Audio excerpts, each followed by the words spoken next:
ग्राम नाव ही संकल्पना कशी आहे तर आपण आधुनिक कालखंडामध्ये गेलो तर राजस्थानमध्ये एक इंग्रज अधिकारी आला आणि त्याने इंग्रज अधिकाऱ्याने राजस्थानच्या बऱ्याचशा प्रदेशांचा सर्वे केला आणि सर्वे केल्यानंतर त्याला प्रदेशामध्ये त्याला असं आढळलं की बरेचसे गाव होते दर्या खोया व्यक्तीनाथ ब्राह्मण यासारख्या संकल्पनेवरती आढळलेले आहेत. म्हणून त्याने एक ग्रंथ लिहिला आणि त्या ग्रंथाला त्याने नाव असलेलं हिस्ट्री ऑफ मेवाड आणि मेवाडच्या प्रदेशामध्ये आढळलेले जे गाव असतील त्या गावाची त्याने वेगळ्या पद्धतीने विश्लेषण करून त्यांची मांडणी वेगवेगळ्या घटकांमध्ये त्याने केली.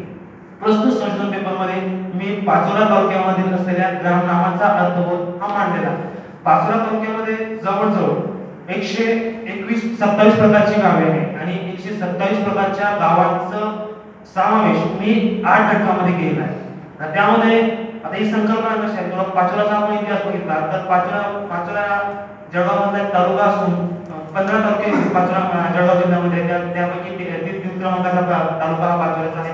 पाचोरा हा प्रदेश खड्याच्या युद्धानंतर पेशव्यांनी जिंकला आणि कालांतराने पाचोरा हा भाग पेशव्यांनी होळकरांकडे काही दिवसांनी कर्ज घेतलं होतं आणि ते कर्ज पुन्हा पेशवे चुकवू न शकल्यामुळे पेशव्यांनी होळकरांना तो पाचोऱ्याचा पूर्ण प्रदेश मध्ययुगीन कालखंडामध्ये मोबदल्यात दिला होता कर्ज न फेडल्यामुळे आणि म्हणून खड्याच्या युद्धानंतर 1819 मध्ये होळकरांकडून तो पेशव्यांकडून तो पाचोऱ्याचा प्रदेश होळकरांनी घेतला आणि तिथून स्वातंत्र्यपूर्व कालखंडामध्ये पाचोरा नंतरच्या कालखंडामध्ये तालुका म्हणून अस्तित्वात आला. त्याच्यामध्ये 127 प्रकारची गावे आहेत. त्या गावामध्ये मी काही विश्लेषण असं केलं आहे. आता ही संकल्पना का तर इतिहासामध्ये मल्टीडिसिप्लिनरी किंवा क्रॉस डिसिप्लिनरी ज्यावेळेस आपण अभ्यास करतो त्यावेळेस आपल्याला असं लक्षात येतं की हिस्ट्रीमध्ये टोमोलॉजी एक संकल्पना आहे. त्यामध्ये ही ब्रिटिश संकल्पना आहे किंवा महाराष्ट्रामध्ये राठोडे सारखे ज्या संशोधक आहेत त्यांनी देखील मोठ्या प्रमाणामध्ये याचा अभ्यास केला आहे.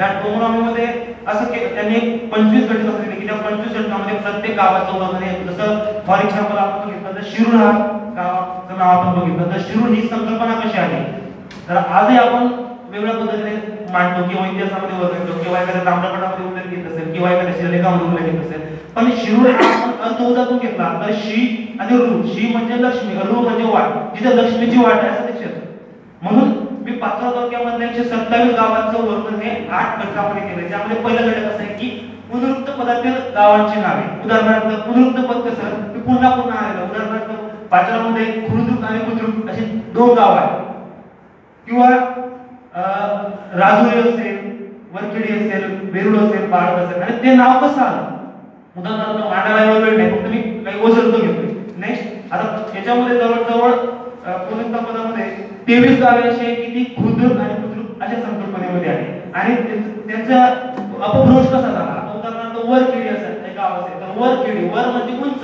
खेडी म्हणजे प्रदेश जो प्रदेश जमिनीच्या उंचावर आहे असा प्रदेश. हा प्रदेश आजही आपण बघितला तर नदीच्या तीरावर आढळतो. म्हणून अशा प्रकारची पुनरुक्त पदातील नावे पाचोऱ्यामध्ये 23 प्रकारची आढळतात. त्यातल्या त्यात अक्षर वर्णानुसार नावे. आता ही एक संकल्पना आहे. आपण पुण्याच्या परिसरामध्ये बघितलं तर बरेचसे अक्षर वर्णानुसार नावे आढळतात. उदाहरणार्थ अ ओ क ड की तर यामध्ये मी अ व ओ या स्वरांयुक्त असे 10 प्रकारची गावे आहेत आणि काही गावे हे 8 स्वरामध्ये येतात. उदाहरणार्थ स व्यंजनामध्ये 14 प्रकारची गावे येतात. न व्यंजन न वरून 9 प्रकारची गावे येतात. ख वरून 4 प्रकारची गावे येतात. इथे मांडलेलं आहे. आता याच्या पुढे आपण गेलो तर बरेचशी गावं सर्वात जास्त पाचोरा तालुक्यामध्ये झाडांच्या नावावरून आढळतात. उदाहरणार्थ त्यामध्ये विशिष्ट गावाचा उल्लेख करतो. उदाहरणार्थ चिंचपुरे. आता चिंचपुरे या झाडाचं नाव चिंचा वृक्षावरून त्या गावाचं नाव पडलं. नेक्स्ट त्याच्यामध्ये वडगाव आंबे. आता याच्यामध्ये 2 संकल्पना अशा आहे की एक सफिक्स आणि प्रिफिक्स पूर्वपद आणि उत्तरपद. सफिक्स आहे आंबे आणि नंतर वडगाव 2 झाडांचं वर्णन गावाच्या नावामध्ये आपल्याला दिसतो किंवा उल्लेख त्या ठिकाणी आपल्याला दिसतो. म्हणून असं आपण वनस्पतीच्या नावावरून उल्लेख केला तर अशा प्रकारची गावे पाचोरा तालुक्यामध्ये जवळ 30 प्रकारची सर्वात जास्त आहेत.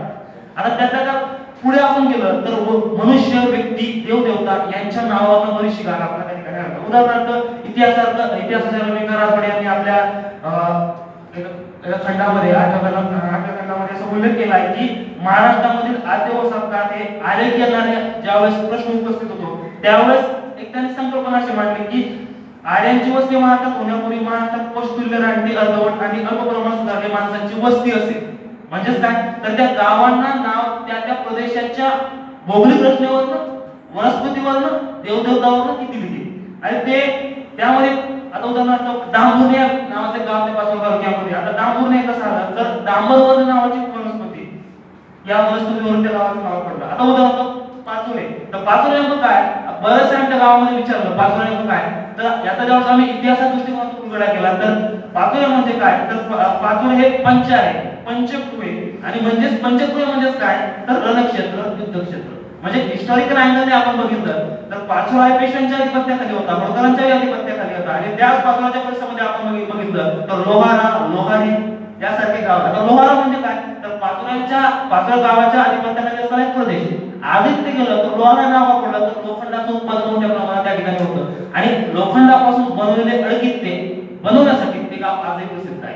म्हणून एक शस्त्रांच्या दृष्टिकोनातून बरेचसे नाव त्या तालुक्यामध्ये आलेले आहेत. आता हे जर वनस्पतीचे किंवा शस्त्रांच्या दृष्टिकोनातून त्यात उंच सत्र आणि भौगोलिक परिस्थितीवरून काही नावे दिली आहेत. उदाहरणार्थ डोंगरगाव आता डोंगरगाव हा नाव आपण बघितलं डोंगरगाव किंवा डोंगरी गाव उंचावर आहे. आधी आपण बघितलं ते उंच सत्र प्रदेशामध्ये आम्ही ज्यावेळेस गेलो तर ते उंचावर बसलेले ते गाव आहे. उदाहरणार्थ खडक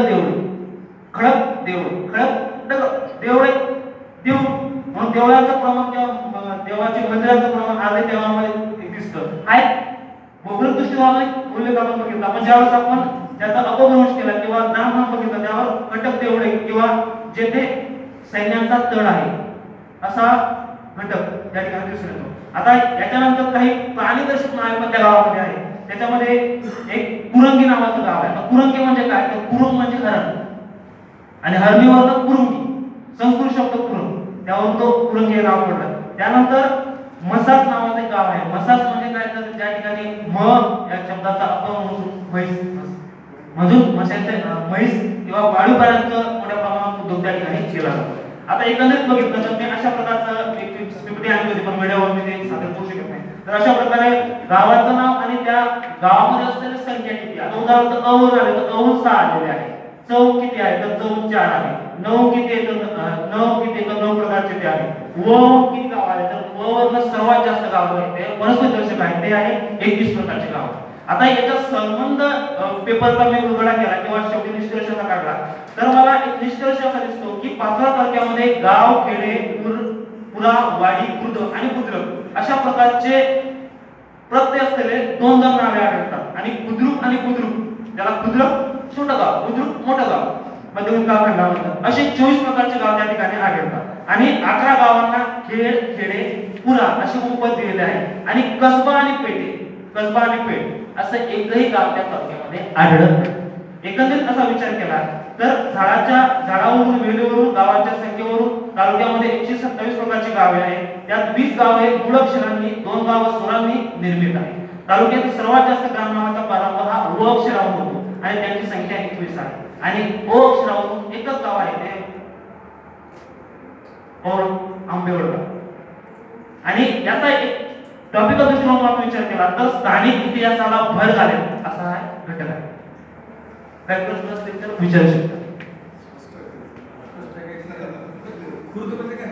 खुर्द म्हणजे गावाचा छोटा भाग. खुर्द चिल्लर